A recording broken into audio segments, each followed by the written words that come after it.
सुबह नहाने से पहले मैंने ये फेस पैक लगाया था और खाना खाने से आधा घंटे पहले मैं ये वाली गोली लेती हूँ, जो कि आज लास्ट बची है। पूरा डिब्बा मेरा खाली हो चुका है और सुबह उठते ही खाली पेट मैं 1 चम्मच ये बीज खाती हूँ, जिसने कि मेरा चेहरा साफ कर दिया। आप देख सकते हो चेहरे पर कोई भी दाग नहीं है, कोई भी धब्बा नहीं है और पिगमेंटेशन पूरी तरीके से जा चुकी है। राधे राधे दोस्तों, कैसे हैं आप सब? उम्मीद है आप सब बहुत बहुत बहुत अच्छे होंगे। सुमन जी का ये कमेंट पढ़कर बहुत ज़्यादा खुशी हुई कि इन्होंने हमारी सीरीज को फॉलो करके, हमारे वीडियो को देख करके अपने चेहरे की 70% झाइयाँ ठीक कर ली हैं। आपका एक पॉजिटिव कमेंट हम लोगों को बहुत ज़्यादा मोटिवेट करता है और जो हमारी बहनें ऐसी हैं जो पिगमेंटेशन झाइयों से परेशान हैं, जिनको फ़ायदा नहीं हो रहा है, तो आपका एक कमेंट उनको बहुत ज़्यादा हौसला देता है। तो आप सब ना अपना कमेंट और अपना जो अनुभव है, अगर फ़ायदा हो रहा है वो भी बताइएगा, या फिर आपको फ़ायदा नहीं हो रहा है, आपने कौन कौन सी रेमेडी ट्राई करी है, आपने डाइट में क्या क्या चीज़ें ली हैं, क्या क्या उसके बेनिफिट हुए हैं, या कितने टाइम से आप रेमेडी को यूज कर रहे हैं, सारी चीज़ें ज़रूर से बताइएगा, जिससे कि और लोगों को भी समझने में आसानी होती है और हमें पता चलता है कि कौन कौन सी ऐसी चीज़ें हैं जो पिगमेंटेशन पर काम करती हैं। तो दोस्तों, आज का वीडियो आप समझ चुके होंगे किस टॉपिक पर है। आज का दिन है, मतलब आज डे 3 है और आज पिगमेंटेशन सीरीज का डे 3 है। तो ना आज हम सुबह से लेकर रात तक का अपना पूरा डाइट प्लान आप लोगों के साथ शेयर करेंगे कि आपको क्या क्या चीज़ें हैं, मतलब 2-3 चीज़ें हैं, अगर आप इनको अपनी डाइट में शामिल करते हो तो आपको बहुत ज़्यादा अच्छे फ़ायदे होंगे। स्किन ग्लो करेगी, जिनको झाइयाँ हैं, जिनको पिगमेंटेशन है, दाग हैं, चेहरे पर बहुत ज़्यादा फैल गए हैं, उनको तो फ़ायदा होगा ही। साथ ही कुछ लोग ऐसे हैं जिनकी पूरी बॉडी पर मेलन है या कालापन है, उनको भी डाइट से फ़ायदा होगा। और जो लोग चाहते हैं कि उनकी स्किन यंग रहे, जवान दिखे और अपने रंग को निखारना चाहते हैं, तो उनको ये चीज़ें ज़रूर फॉलो करनी चाहिए, क्योंकि ये हर मतलब आपकी ना पूरी बॉडी पर काम करने वाली हैं। तो चलो एक एक करके जान लेते हैं। सबसे पहले सुबह से शुरुआत करते हैं। तो सुबह सबसे पहले तो आपको गुनगुना पानी पीना है। सुबह उठते ही आप ना गुनगुना पानी ज़रूर से 1 गिलास 1.5 गिलास के लगभग गुनगुना पानी आप ज़रूर से लीजिएगा। उसके बाद आपको दूसरा काम क्या करना है, अभी ना क्या हो रहा है कि अभी गर्मियां हैं, बहुत ज़्यादा उमस है, तो ऐसे टाइम पर गर्मियों में मैं क्या करती हूँ, मैं ये जो सीड्स लेती हूँ, बहुत टाइम से ले रही हूँ। बहुत हमारी सब्सक्राइबर जो पुरानी होंगी उनको पता होगा, क्योंकि मैंने सर्दियों में भी बताया है और अभी गर्मियाँ चल रही हैं, तो गर्मियों में इनको कैसे खाना है। तो ना ये जो सीड है, देखो मैं एक साथ मैंने कॉम्बो में, अभी ना पहले मैंने दूसरे मंगाए थे और अभी मुझे मीशो पर कॉम्बो में मिल गए, तो काफ़ी ज़्यादा सस्ते मिल गए थे ये सीड्स, जिसमें मुझे चिया सीड भी मिला था और अलसी के बीज, कद्दू के बीज और ये हमें पंपकिन सीड मिले थे। तो जो चिया सीड है वो मैं अभी नहीं खाती हूँ, क्योंकि चिया सीड आप खा सकते हो, लेकिन इनको या तो भिगो कर खाइए, लेकिन अभी फ़िलहाल मैं नहीं खा रही हूँ। पहले मैंने खाए हैं, लेकिन अगर आप खाना चाहते हो तो इनको भिगो कर ही चिया सीड को खाना है। तो मैं अभी ना अलसी के जो सीड हैं और कद्दू के बीज और ये सूरजमुखी, क्योंकि सूरजमुखी की जो तासीर है वो भी गर्म होती है और जो अलसी है उसकी भी तासीर गर्म होती है। तो अभी ना गर्मियां हैं, तो अभी 1 चम्मच सीड, तीनों को मिक्स करके 1 चम्मच सीड मैं भिगो देती हूँ और इनको मैं रात में भिगो के रख देती हूँ और सुबह खाली पेट इनको चबा चबा कर खाती हूँ। और जब सर्दियाँ होती हैं तो इनको मैं हल्का ड्राई रोस्ट करके और ऐसे ही खा लेती हूँ। तो आप इस तरह से इसको ले सकते हो, मतलब भिगो दीजिए और सुबह पानी है वो आप हटा दीजिए और अच्छे से चबा चबा कर इसको आप खाइएगा। साथ ही अगर आप कर सकते हो तो एक बादाम भी आप अलग कटोरी में 1 बादाम भिगो कर रख दीजिए, और जो है वो अंजीर आप 1 या 2, अभी फ़िलहाल मैंने नहीं लिया है, बादाम और अंजीर नहीं ले रही हूँ, अभी सिर्फ सीड्स ले रही हूँ, क्योंकि अब मुझे प्रॉब्लम नहीं है। अभी आप देख सकते हो चेहरा साफ़ है बिल्कुल। तो पहले मैंने लिया है, पुराने वीडियोज़ आप देखोगे तो आपको पता होगा, मैंने ना 1 अंजीर और बादाम और किशमिश, ये तीनों चीज़ें मैं भिगो देती थी अलग कटोरी में और सीड रहते थे गर्मियों में अलग कटोरी में। तो इनको भी आपको चबा चबा कर सुबह उठते ही खाना है, क्योंकि देखो बादाम में विटामिन ई होता है। और आप ना अखरोट ज़रूर से खाइएगा। अखरोट को आप ऐसे ही मतलब बिना भिगोए ऐसे ही 1 अखरोट लेकर आप उसको मतलब जैसे भी आप ले सको, मतलब उसको ना भूनना है ना कुछ करना है, ऐसे ही आप ना 1 अखरोट ज़रूर से खाइएगा। विटामिन ई भी होता है और दिमाग को सुनते हैं तेज़ भी करता है। तो मैंने तो सिर्फ इसके लिए ही अखरोट लिया है और अभी भी घर में है, सभी खाते हैं, बच्चे भी खा लेते हैं कभी कभी, और कभी कभी मैं भी खा लेती हूँ, मुझे याद आ जाता है तो खा लेती हूँ, नहीं भूल जाती हूँ तो नहीं खाती हूँ। तो ये चीज़ें तो आपको लेनी ही है। कुछ सप्लीमेंट हैं जो कि मैंने लिए हैं, वो मैं आपको बता रही हूँ। देखो, B12 की कमी अगर आपको है तो आपको पिगमेंटेशन, झाइयाँ होती हैं। लेकिन यहाँ पे बहुत लोग ऐसे होंगे जो अपना मतलब मैं बहुत बार बताई हूँ कि अगर आपको पिगमेंटेशन की प्रॉब्लम है, झाइयों की समस्या है, तो एक बार ब्लड टेस्ट करा लीजिए। इससे आपको ये पता चल जाएगा कि आपकी बॉडी में ना खून की कमी है, या फिर आपको B12 की कमी है, या आपको मतलब किस चीज़ की कमी है जिस वजह से आपकी ये जो पिगमेंटेशन है वो नहीं जा रही है। क्योंकि बहुत बहनें कमेंट करती हैं कि झाइयाँ हैं, जा ही नहीं रही हैं। तो ज़रूर आपको कुछ ना कुछ, जैसे बहुत लोग ये कहते हैं कि दीदी मुझे ना कोई भी हेल्थ इशू नहीं है, लेकिन फिर भी मेरी झाइयाँ नहीं जा रही हैं। तो ना मैं आपसे यही कहूँगी कि ज़रूर, मतलब जैसे कि मुझे ना वैसा कोई भी हेल्थ इशू नहीं था कि मुझे थायराइड हो या कोई भी ऐसी बीमारी हो, कुछ भी नहीं था, लेकिन फिर भी मेरी जो झाइयाँ हैं वो मुझे थी। और जो यहाँ के जो स्पॉट बने हुए थे वो नहीं जाते थे, बिल्कुल बहुत ज़िद्दी गहरे दाग थे, वो नहीं जा रहे थे। तो उसके लिए मैंने अपनी डाइट में ही चेंज किया और डाइट से ही मेरे गए। तो मैं यही कहूँगी कि ना आप डाइट ज़रूर से लीजिएगा, और साथ ही आप एक अगर करा सकते हो ब्लड टेस्ट तो करा लीजिए, और नहीं करा सकते हो तो मैं आपको ना बता रही हूँ अपने अनुभव के अनुसार कि आप एक बार देख सकते हैं। अगर आपको ये प्रॉब्लम है तो ज़रूर आपको B12 की कमी होगी।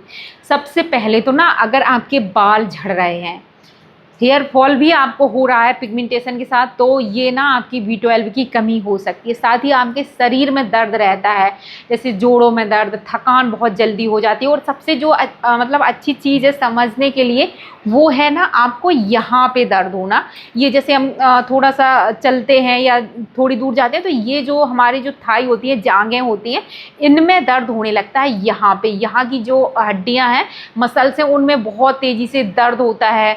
यहाँ पे आपके पैरों में यहाँ दर्द रहता है।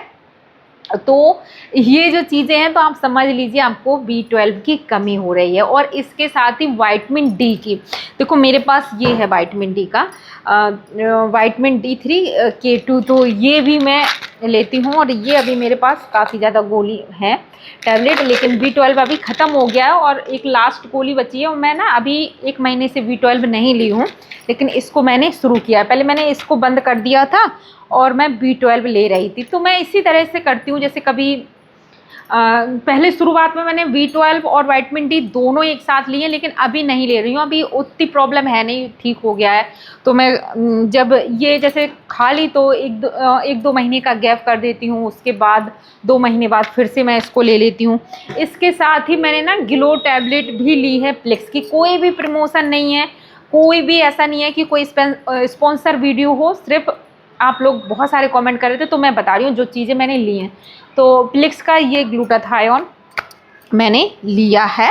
तो ये सारी चीज़ें हैं। तो आपको ये चीज़ें देखनी है। अगर आपको हेयर फॉल हो रहा है, साथ ही आपको जोड़ों में दर्द है, पैरों में दर्द है, हड्डियों में दर्द रहता है, तो ना आप समझ लीजिए झाइयों के साथ साथ ये सारी प्रॉब्लम है, तो आपको हो सकता है कि आपको B12 और विटामिन डी की कमी हो। और ये ना महिलाओं में हो ही जाती है। एक तो जो लोग शाकाहारी लोग हैं, जो नहीं खाते हैं ये मतलब अंडा वगैरह, तो उनको ये चीज़ें हो जाती है, क्योंकि ये कमियां हो जाती हैं। क्योंकि विटामिन जो डी है, B12 है, ये ज़्यादातर ऐसी चीज़ों में पाई जाती है जैसे कि दूध है, दही है, पनीर है, सोयाबीन है, बाकी ड्राई फ्रूट्स हैं जो मैंने अभी आपको बताया, जो सीड्स वगैरह हैं और नट्स वगैरह हैं। तो वो देखो, मैं आपसे एक बात स्पष्ट कर दूं, जो हम मिडिल क्लास लोग हैं तो हम डेली लाइफ में ये चीज़ें नहीं लेते। हम क्या करते हैं ना, सीधा वही जो खाना हमने सुबह बच्चों को नाश्ता दिया, और आप में से ना, मैं बिल्कुल आपसे ईमानदारी से बात कर रही हूँ, तो आप सब भी ना हमें अपना ईमानदारी से ही जवाब देना। आप में से कौन कौन ऐसा है जो ऐसा करता है कि सुबह हमने बच्चों को लंच दिया, बच्चों को हमने नाश्ता दिया, तो उन्होंने जो अपना ब्रेकफास्ट किया, बच्चे तो स्कूल चले गए, फिर जो चीज़ बची वो हमने खा ली। बाकी इसके अलावा हम कोई ज़्यादा ना तो फ्रूट्स लेते हैं, ना कोई एक्स्ट्रा अपने लिए कुछ करते हैं कि हमें ये चीज़ लेनी है, वो चीज़ लेनी है, कुछ नहीं, वही हमने खा लिया। तो धीरे धीरे क्या होता है कि शरीर में देखो बच्चे होने के बाद, डिलीवरी होने के बाद, या जो स्कूल गोइंग गर्ल हैं जिनकी अभी शादी भी नहीं है, तो उनको भी बहुत सारी ये चीज़ें जो हैं वो हो जाती हैं। और एक उम्र के बाद क्या होता है ना, तो हमारे शरीर में B12 बनता है ना, विटामिन डी, धूप हम इतना ज़्यादा निकलते नहीं हैं, खाते पीते भी नहीं हैं इतनी जैसे चीज़ें, तो वो भी हमें नहीं मिल पाती है। तो इससे एक तो स्किन हमारी बहुत ज़्यादा ख़राब हो जाती है, सेंसिटिव भी होती है, और धूप से बहुत जल्दी हमें दिक्कत हो जाती है, क्योंकि हमारी स्किन में ये चीज़ें हैं ही नहीं। और स्किन पर ग्लो के लिए आपको B12, vitamin D, vitamin C, vitamin E, ये चीज़ें होनी ही चाहिए आपकी बॉडी में, और ये हमारा शरीर बनाता नहीं है, ये हमें ऊपर से ही लेनी होती है। तो हम ऐसी कोई ज़्यादा चीज़ खाते नहीं हैं अपनी डेली लाइफ में, वही नॉर्मल सब्जी रोटी, फिर दोपहर का जो खाना है वो हमने दाल रोटी सब्जी खा ली, रात में खा लिया, हो गया। तो इस तरह से हमारा चलता है, लेकिन हमारे शरीर में जो कमी है वो डिलीवरी के बाद तो हो ही जाती है। तो यही सब जो कमियां हैं वो हमारे शरीर में झाइयों के रूप में हमारे चेहरे पर आती हैं। तो आपको ना खाने पीने का ध्यान रखना है। अब जो लोग ना जैसे जो है अंडा वगैरह खाते हैं, या आप लोग समझ रहे होंगे, तो वो उनको तो मिल जाता है क्योंकि उनमें ये B12 वगैरह ज़्यादा होता है मछली वगैरह में। लेकिन जो लोग नहीं खाते हैं तो उनको ये प्रॉब्लम बहुत ज़्यादा हो जाती है, और फिर उनकी ठीक भी नहीं होती है। तो उसके लिए सबसे अच्छा तो यही है कि पहले तो आप ना सप्लीमेंट लीजिएगा 3-4 महीने के लिए।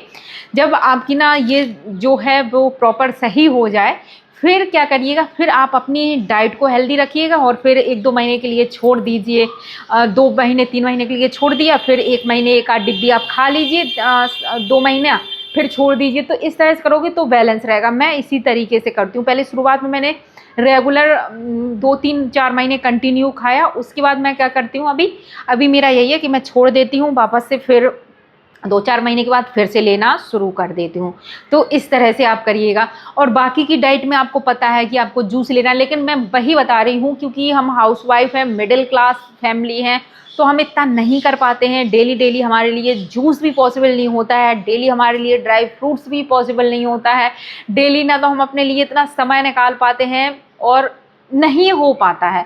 तो अगर हो जाता है डाइट से, तो आप डाइट भी अच्छी रखिए, साथ में आप सप्लीमेंट भी ले सकते हो। मेरा जो था मैंने आप लोगों को बता दिया। यहाँ पे एक चीज़ और कहना चाहूँगी, अगर आपको कोई भी हेल्थ इशू है तो आप बिना डॉक्टर के नहीं लोगे ये सप्लीमेंट। मैं टैग कर दूंगी क्योंकि मैंने ये ऑनलाइन ही परचेज किए हैं। और दूसरी चीज़, जो कि प्रेग्नेंट हैं वो नहीं लेंगी। तो ये चीज़ आपको ध्यान रखनी है, और आप स्किन केयर अपनी ज़रूर से करिएगा। अगले वीडियो में मैं आपके साथ, अभी हमने फेस वॉश का वीडियो शेयर किया है होममेड का, तो अब हम फेस पैक का वीडियो शेयर करेंगे अगले वीडियो में। तो अगला वीडियो आप ज़रूर से देखिएगा, और उसके बाद इसी तरीके से हम अपनी इस सीरीज़ को कंटिन्यू करेंगे। आपको 10 से 12 वीडियो मिलेंगे, जिससे आप ना पूरी चीज़ें समझ जाओगे किस तरह से आपको क्या करना है। उम्मीद करती हूँ आज का ये वीडियो आपको अच्छा लगा होगा। आप हमारा वीडियो कहाँ से देख रहे हो एक बार ज़रूर से बताइएगा, और कुछ चीज़ अगर समझ में नहीं आई है तो आप हमसे पूछ सकते हो, और अगर आपका कोई भी सवाल है तो वो भी आप पूछ सकते हो। चल मिलते हैं ऐसे ही दूसरे हेल्पफुल वीडियो में, तब तक के लिए हर हर महादेव।